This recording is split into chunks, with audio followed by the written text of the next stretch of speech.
silver medalist and current member of Team Sweden, Sandra Andersson. She hails from Ängelholm, Sweden, just 20 years of age. Was #2 at the Kuwait Open in Kuwait City in late March, which helped her earn a spot here in Las Vegas. For me, my favorite stat about her favorite TV show, 2.5 Men.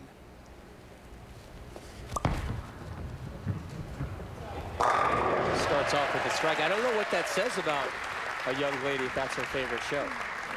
I mean, she's got good taste. The Bowlers Journal World Female Bowler of the Year in 2008, current member of Team Sweden, Nina-Flack.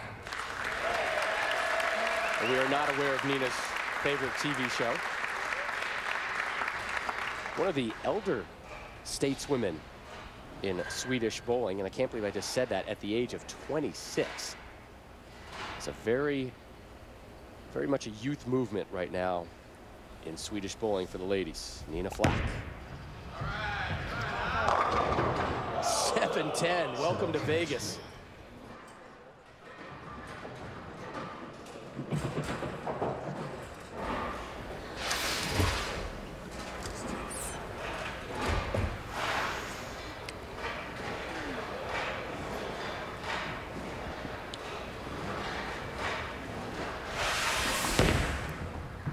Goes after the 10, drops that one in, so an open frame in her leadoff frame. And Rob, I always said that the 7-10's like the worst break because your ball hits the pocket, it should strike, but not only does it not strike, it doesn't leave you a spare you can convert. Kind of a rude welcome, yeah, for Nina. It's not how we like to operate here in the States. Oh. The native of Kina, Sweden, to begin the second frame.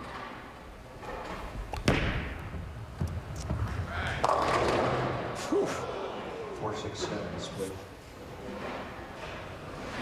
So now, after the 7-10, it's the 4-6-7. Yeah, it looks like it's going to be back-to-back open frames. Take a look at the profile. This ball's pulled right through the nose, and she pays the price. So she gets no break in the first frame, and not a very good break there.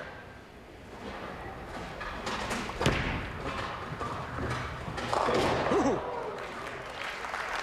Game effort, but it'll be back-to-back open frames for Flack. You would think with this Swedish-American feel, we'd have a different oil pattern. We're going south of the border. Mexico City, long oil pattern. How does that affect play? Well, the longer the pattern, the less back-end reaction there's going to be. So the less power you have, the harder it's going to be to get the bowling ball to drive through the pins. Back-to-back opening jacks for Andersson. See, Sandra's got a lot of roll, and you can see her ball coming off the end of the pattern and really driving through the pins. Nina's got a little more spin to her shot and her release. I don't see how a 45-foot pattern's going to favor that. That ball right around the second arrow, at the arrows at 15 feet or so. The big key, watch her release. Watch the hand underneath the bowling ball to create roll. Sandra Andersson's arsenal: Nano, Nexus Solid, and Nexus Pearl.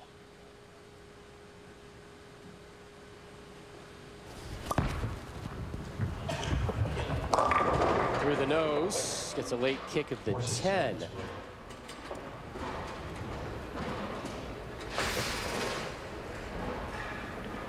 There's a roll. Unfortunately, the ball was left of target, out of her hand.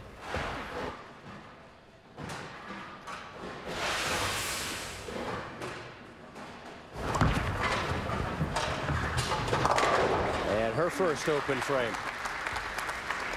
So as bad as things have been for Nina-Flack, that open frame by her countrymate Andersson giving her an opportunity to get right back into this one.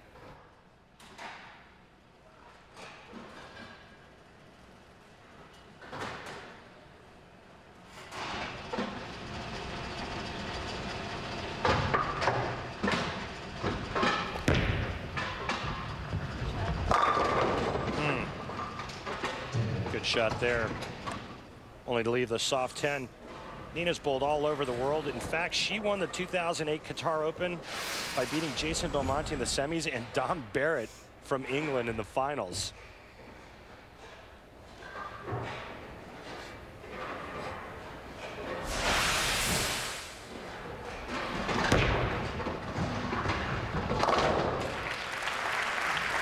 First mark for Nina. Those two good friends competing together in Sweden and across Europe came together to Las Vegas and enjoyed their time here doing some sightseeing and some shopping. But now it is bowling time. See the blue tape on the two outside fingers of Nina-Flack. Had some finger and forearm issues about 7 years ago. And she has been taping those two fingers together to kind of strengthen her grip, her cause, ever since. Remember the last time on the left lane, she went high, leaving the split. This time, it's a little light, leaving the 2-4-5. But I want to know, though, Rob, is, and I'll wait for Nina to shoot this spare, but I have a question for you. Should I be frightened? Another open frame. Can you keep that question until we return from the break? Yes. It better be. I hope it's break worthy. It's good. Oh, I'm looking forward to it. Nina-Flack in an early hole, down 31 pins to Andersson. Rob Stone and Randy Peterson welcome you back to Las Vegas. Match number 1 of the Geico World Bowling Tour Women's Finals. Sandra Andersson. Strike, strike, and then an open frame in the third.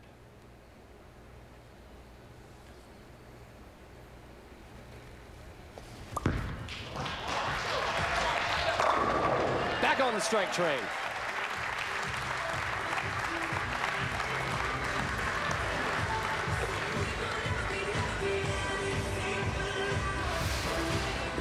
Love this shot here. Rolls it really nice off her hand. That ball goes right through the 1-3 dead flush. Perfect. Nice rebuttal from her open frame in the third. She steps up looking for her second double.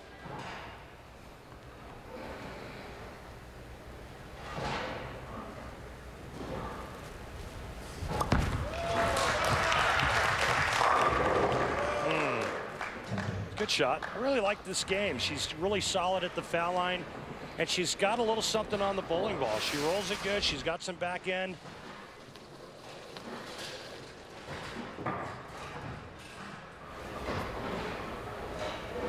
Leaving that soft 10.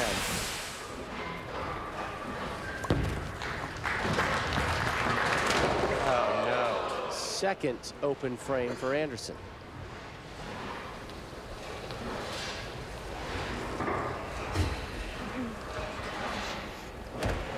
So here's Nina-Flack in the fifth. And so here's my Nina-Flack story, right? So it says she works full-time as a manager of a bowling center, and the name of the center is Nina's Bowling and Cafe.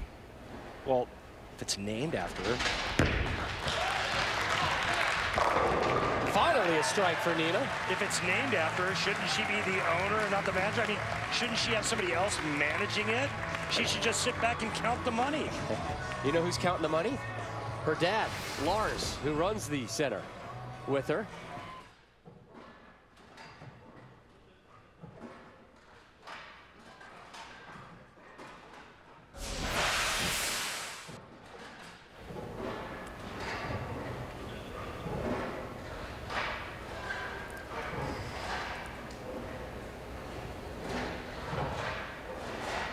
So after her first mark, trying to add to it in the sixth.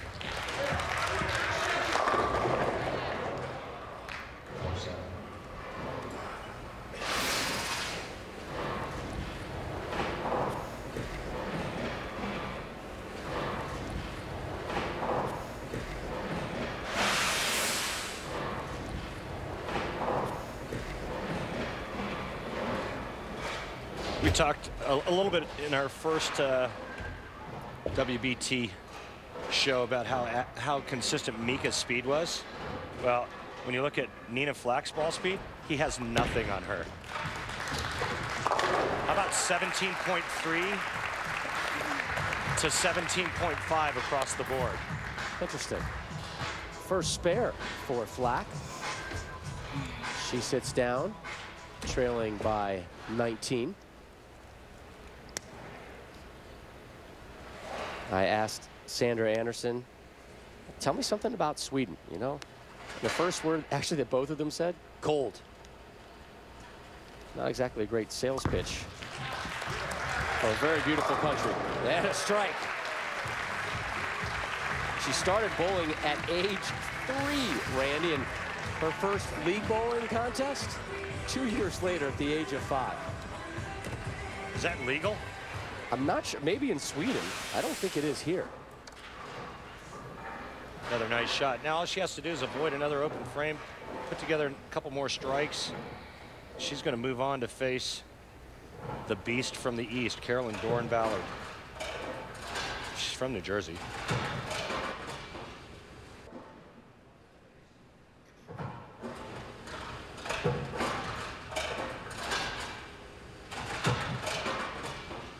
Beast from the east, CDB.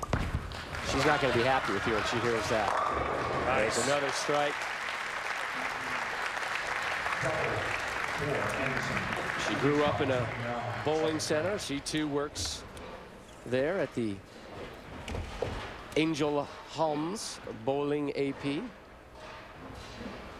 parents work there as well. See that so many times through our years here on the PBA and dealing with domestic and international players, some of the top talents